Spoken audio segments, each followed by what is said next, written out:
హైదరాబాద్ గచ్చిబౌలి పరిధిలో ఓ విల్లాలో భారీ చోరీ జరిగింది.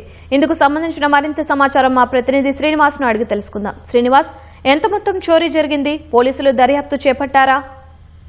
రాష్ట్ర రాజధాని హైదరాబాద్ లో నేపాలీ గ్యాంగ్ మరోసారి రెచ్చిపోయింది. గచ్చిబౌలిలోని హిల్ రెడ్ విల్లాలోని నివాసం ఉంటున్న వ్యాపారవేత్త ఇంట్లో ఇద్దరు నేపాలీ దంపతులు చోరీకి పాల్పడ్డారు. ఇంట్లో దాదాపుగా కేజీ బంగారు ఆభరణాలతో పాటు వజ్రాలు ఈ నేపాలీ గ్యాంగ్ ఎత్తుకుపోయినట్లు ఇప్పటికే వ్యాపారవేత్త పోలీసులకు ఫిర్యాదు చేశారు.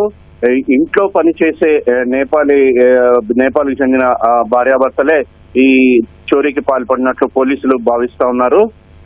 ప్రధానంగా నెల రోజుల క్రితం వీరిద్దరిని పనిలో పెట్టుకున్నారు. వ్యాపారవేత్త వీరిద్దరిని కూడా దంపతులను పనిలో పెట్టుకున్నారు. కొద్ది రోజుల క్రితం యజమాని కుటుంబం ముంబైకి వెళ్లి ఆదివారం తిరిగి వచ్చేసరికి ఈ చోరీ జరిగినట్లు వ్యాపారవేత్త గుర్తించారు. అయితే ఇంట్లో లేనప్పుడు పక్కా పథకం ప్రకారమే నేపాలీ దంపతులు ఇద్దరు కలిసి భారీ చోరీకి పాల్పడినట్టు పక్కా ప్రణాళిక ప్రకారం చోరీ చేసినట్లుగా పోలీసులు అనుమానిస్తున్నారు. అయితే ఇంటి తాళాలు పగలగొట్టినట్టు ఎలాంటి గుర్తులు లేనట్లుగా పోలీసులు గుర్తించారు.